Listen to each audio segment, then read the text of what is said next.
Abiram sedang bersantai di dalam kamar presidential suite sebuah hotel mewah di Perancis. Sudah 4 hari ia berada di negara ini dan baru hari ini, ia punya kesempatan untuk istirahat setelah menyelesaikan semua bisnisnya di sini. Dengan hanya memakai jubah mandi, ia duduk santai minum anggur sembari bersandar di sofa dengan kedua kaki menyilang. Pandangannya mengarah ke jendela kaca besar yang ada di sebelah kanannya.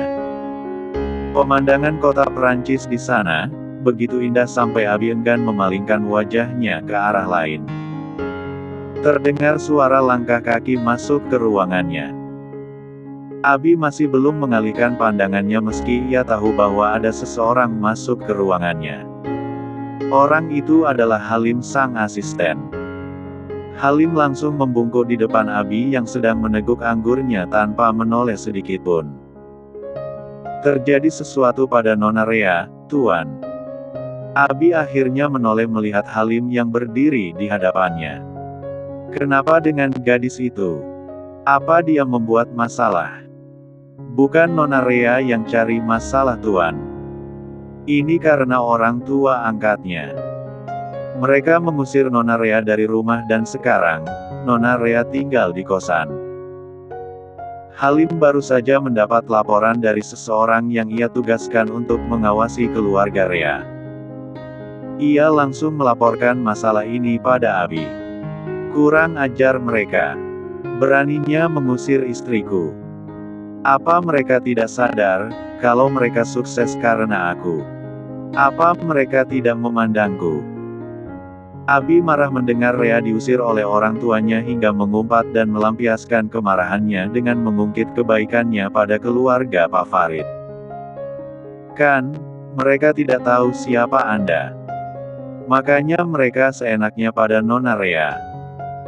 Mendengar ucapan Halim, membuat Abi sadar bahwa ia merahasiakan dirinya dan merahasiakan bantuannya pada keluarga Farid. Abi hanya bisa menghela nafas kasarnya sembari memijit pelipisnya. Apa sebaiknya Tuan bawa Nona Rea ke rumah pribadi Anda saja, Tuan? Di sana kan, tidak ada siapapun selain Anda dan pembantu. Jadi, Nyonya besar dan yang lain pasti tidak tahu tentang Nona Rea. Daripada Nona Rea tinggal di kosan. Nona Rea seorang gadis dan Nona Rea sudah tidak punya siapa-siapa setelah diusir oleh keluarganya. Tuan adalah satu-satunya orang tempat Nona bersandar. Halim merasa kasihan pada Rea setelah ia tahu bahwa Rea diusir oleh keluarganya. Karena itu, ia memberikan solusi pada Abi untuk membiarkan Rea tinggal di rumah mewahnya. Kening Abi mengerut. Apa kau ingin aku memberitahu Rea tentang identitasku? Kenapa tidak? Nona Rea adalah gadis yang baik. Nona Rea pasti akan mengerti. Lalu, alasan Anda menyembunyikan identitas Anda dari mereka karena Anda tidak mau berurusan dengan orang tua angkat Nona Rea. Jadi, menurut saya tidak masalah kalau hanya Nona Rea saja yang tahu. Kamu benar Halim.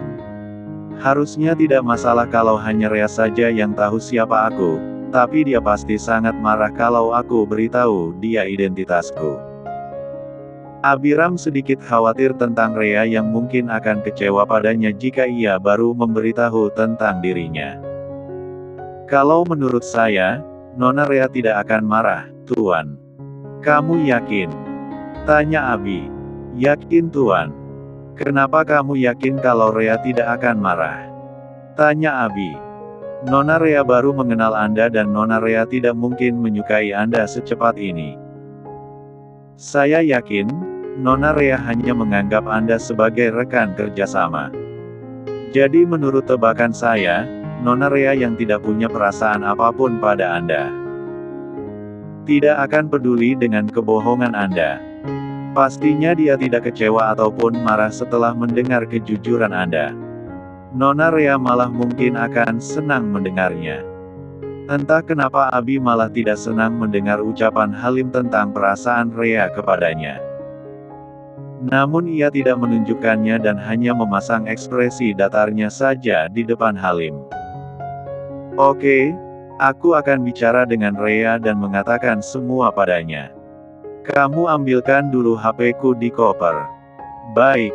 Halim segera mengambil ponsel Abi di koper. Setelah mendapatkannya, ia kembali menghampiri Abi untuk memberikan ponsel yang selalu digunakan Abi untuk menghubungi Rea. Halim langsung menyodorkan ponsel itu dan Abi meraihnya. Abi mengaktifkan kembali ponselnya dan ia melihat ada sebuah pesan masuk dari Rea. Abi membuka pesan itu dan membacanya dalam hati. Mas Abi tidak usah pulang ke rumah papa dan mamaku. Aku sudah diusir dari rumah oleh mereka. Jangan khawatir, ini bukan karena Mas Abi kok, tapi karena mereka memang sudah tidak mau aku menjadi anak mereka. Aku sudah tidak dibutuhkan oleh mereka. Kalau Mas Abi baca pesanku ini, tolong telepon ya soalnya aku mau beritahu alamat tempat tinggalku sekarang. Pesan pertama sudah dibaca oleh Abi. Abi membuka pesan kedua dari Rea. Aku pernah bilang sama Mas Abi kalau aku mau lamar pekerjaan di perusahaan Prana. Mas Abi juga sudah lihat aku waktu kirim riwayatku dan dokumen lamaranku pada perusahaan besar itu. Alhamdulillah Mas Abi. Mereka membalas emailku. Aku dapat panggilan untuk wawancara ke sana. Mohon doanya ya. Seketika Abi tersenyum setelah membaca pesan kedua dari Rea. Ia tidak menyangka bahwa Rea sampai memberitahunya hal itu. Jujur saja, ia merasa tersentuh dengan sikap Rea yang kelihatannya biasa tapi berkesan bagi Abi. Masih ada pesan ketiga dari Rea dan Abi menjadi semangat untuk membuka pesan ketiga dari Rea. Aku minta maaf Mas Abi. Mungkin, bulan ini aku belum bisa menyicil uang Mas Abi yang diambil Papa. Aku belum dapat pekerjaan. Aku gagal dalam wawancaranya. Abi yang tadinya senang membaca pesan dari Rea, seketika menjadi tak senang. Ia mengerutkan kening dengan penuh rasa penasaran tentang Rea yang tidak mendapat pekerjaan. Namun ia melihat masih ada pesan keempat dari Rea. Sebelum memberi perintah pada Halim, ia membaca isi pesan terakhir dari Rea. Mas Abi tidak perlu khawatir. Sekarang aku ditawarin kerja jadi babysitter sama teman. Insya Allah, besok mau kerja di sana. Tapi bukan ngurusin bayi. Aku ngurusin nenek-nenek. Jadi, mungkin aku bisa berikan uang pada Mas Abi bulan depan. Maaf ya, aku tidak izin dulu sebelum menerimanya, karena ini kesempatan bagus.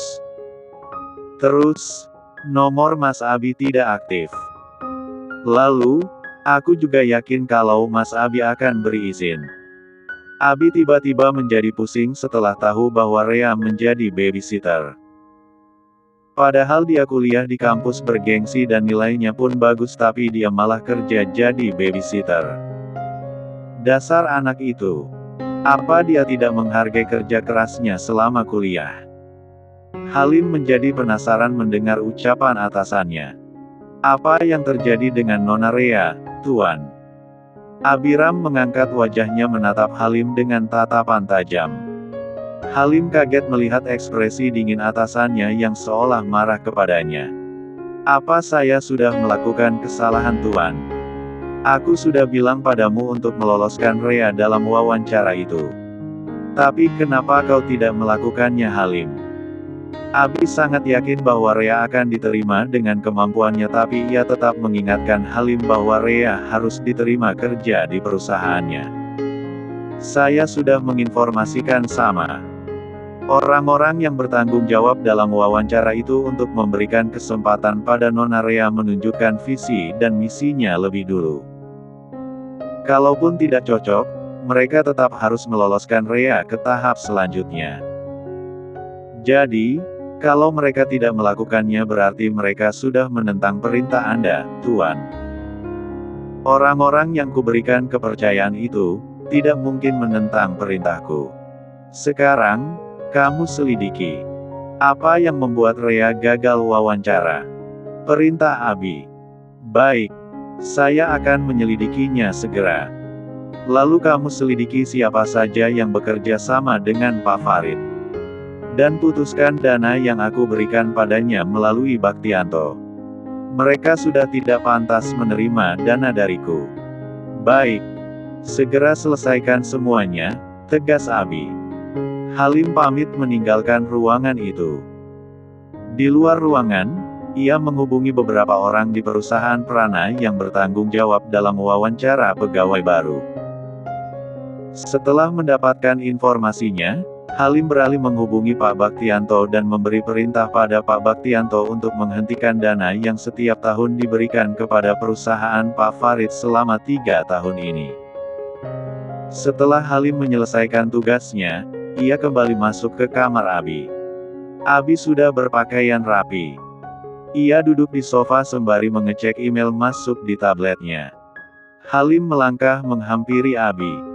Saya sudah menyelesaikan semuanya Tuan. Abi mengangkat wajahnya melihat Halim. Tentang wawancara Rea. Jelaskan, kenapa dia tidak diloloskan. Nona Rea tidak datang wawancara Tuan. Orang yang bertanggung jawab dalam wawancara itu, tidak bertemu dengan Nona Rea. Katanya, mereka sudah memanggil Nona Rea beberapa kali untuk masuk. Bahkan setelah semua pewawancara selesai diwawancara, Nona Rea tetap tidak muncul. Abiram semakin penasaran sampai ia ingin pulang sekarang untuk bertanya sendiri pada Rea. Namun ia masih harus datang ke sebuah pameran sebelum meninggalkan negara ini. Aku sendiri yang akan bertanya pada Rea. Baik, ayo pergi. Abi berdiri dari tempatnya lalu merapikan setelan jasnya dan berjalan pergi melewati Halim.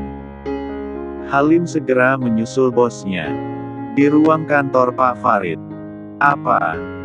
Pak Farid terkejut kala mendengar ucapan asisten Pak Baktianto yang tiba-tiba ingin memutuskan kerjasamanya. Tunggu dulu. Biarkan saya bicara dengan Pak Baktianto. Saya harus bertanya sendiri pada beliau. Kenapa beliau tiba-tiba mau menghentikan kerjasamanya? Saya sudah berhasil mendapatkan tanahnya dan sudah membeli bahan bangunan untuk pembangunan tokonya. Kalau beliau menariknya, saya akan rugi besar Pak. Pak Baktianto tidak mau bicara dengan Anda.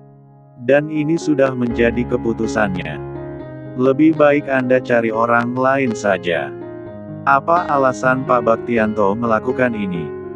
Tanya Pak Farid. Anda sudah menyinggung Tuan Prana. Jadi mungkin, Anda akan susah mendapatkan pebisnis yang mau bekerja sama dengan Anda. Salah satunya Pak Baktianto. Beliau tidak mau punya masalah dengan Tuan Prana. Mohon maaf. Setelah mengatakan itu, asisten Pak Baktianto mematikan teleponnya. Pak Farid sangat marah sampai ia melempar ponselnya ke sofa. Brengsek. Aku akan rugi besar kalau tidak ada orang yang mau bekerja sama denganku. Sialan. Pak Farid berencana memperluas bisnisnya di Singapura dengan membangun sebuah toko swalayan yang seperti mall di sana. Ia sudah membahasnya dengan Pak Baktianto dan Pak Baktianto sudah setuju untuk menanamkan modalnya dalam pembangunan itu hingga Pak Farid berani meminjam uang di bank lalu uang itu ia pakai membeli tanah senilai 12 miliar dan sudah menghabiskan 2 miliar untuk bahan bangunan toko swalayannya. Bahkan ia juga memakai uang pribadinya sendiri demi mengembangkan bisnisnya. Namun impiannya sia-sia karena Pak Baktianto tiba-tiba memutus kerjasamanya. Ia juga tidak bisa menuntut Pak Baktianto karena Pak Baktianto belum menandatangani proyek itu meski sudah setuju. Ia hanya percaya bahwa Pak Baktianto bersedia membantunya karena selama ini, Pak Baktianto adalah rekan bisnis yang sudah membantunya ketika bisnisnya hampir bangkrut. Namun ia tidak tahu bahwa bantuan dari Pak Baktianto, semuanya perintah dari Abi atau Tuan Prana. Di kosan, Rea yang sedang berbaring di kasur sempitnya, memikirkan lagi tawaran yang diberikan Gio. Ia menerima tawaran itu karena membutuhkan uang, tapi ia merasa jika pekerjaan yang ditawarkan Gio tidak akan bertahan lama karena ia masih mengutamakan keinginannya untuk kerja kantoran. Kalau aku berhenti kerja setelah dapat kerjaan di perusahaan, apa Gio dan neneknya marah? Saking senangnya dapat tawaran kerja dari Gio, Rea sampai tak memikirkan hal lain dan langsung menerima tawaran dari Gio. Apalagi gaji yang ditawarkan Gio cukup tinggi bagi Rea. 10 juta sebulan, tapi ia harus menemani neneknya Gio kemana-mana.